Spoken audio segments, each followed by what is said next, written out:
মালদার গাজলে দেওতলা এলাকায় বৃহস্পতিবার ভোর 5:30টা নাগাদ হিয়াখোর গ্রামে 512 নম্বর জাতীয় সড়কে এক অজানা গাড়ি ধাক্কা মারল টোটোকে। ঘটনাস্থলে 3 জন মারা যায়, একজন গুরুতর আহত হয়। এখনো পর্যন্ত ঘাতক গাড়িটির খোঁজ পাওয়া যায়নি। ঘটনাকে ঘিরে ব্যাপক চাঞ্চল্য ছড়ায় এলাকায়।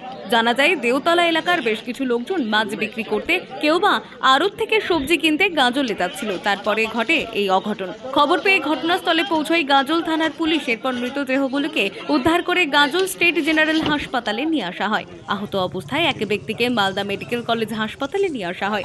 বর্তমানে তার অবস্থা আশঙ্কাজনক। ওই ব্যক্তিদের নাম নিজামুদ্দিন শেখ, বয়স 55, ললিত ভুইমালি, বয়স 60, আলতাফ হোসেন, বয়স 42, শামসুদ্দিন শেখ, বয়স 60। ঘটনাকে ঘিরে শোকের ছায়া নেমে এসেছে গোটা এলাকায়।